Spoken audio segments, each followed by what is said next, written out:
AP మంత్రి నారా లోకేష్ సవాలుపై పేర్ని నాని స్పందించారు. మంత్రి లోకేష్ కు సత్తా ఉంటే డిఎస్సి అక్రమాలపై తనతో చర్చకు రావాలని డిమాండ్ చేశారు. ఇక చంద్రబాబు చర్చకు వస్తే జగన్ వస్తారని అన్నారు. లోకేష్ చర్చకు వస్తే తానే వస్తానని పేర్ని నాని ఫైర్ అయ్యారు. లోకేష్ మాటలు కోటలు దాటుతున్నాయని ఆగ్రహం వ్యక్తం చేశారు. ఐటీ శాఖ మంత్రి నారా లోకేష్ కు ఏమాత్రం నిజాయితీ ఉన్నా తక్షణమే తన పదవికి రాజీనామా చేయాలని డిమాండ్ చేశారు.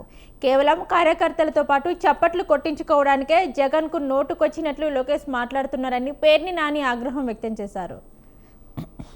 నారా లోకేష్ నాయుడు గారు ఇప్పటికి ఎన్నిసార్లు ఇప్పటికి 2-3 సార్లు డిఎస్సి మీద ఆయన సవాల్ చేస్తే మేము స్పందించాం. అరే బాబు, దేనికైనా లోకేష్ గారు సమఉజ్జీ కావాలి. ఈ రాష్ట్రానికి మంత్రివి, మొదటిసారి ఎమ్మెల్యే మీరు చేసేది, first time MLA Nara Lokesh, మంత్రి మీ హోదా. అది మేము కూడా మంత్రి ఎలగబెట్టిన వాళ్ళు ఉన్నాం.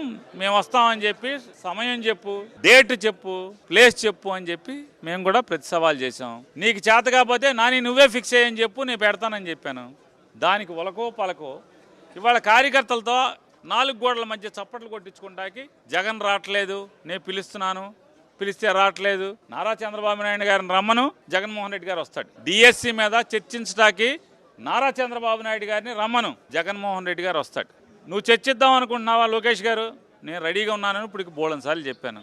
మళ్ళీ చెప్తున్నా, మీకు ఉంటే చేతనైతే పేరు నాని వస్తాడు.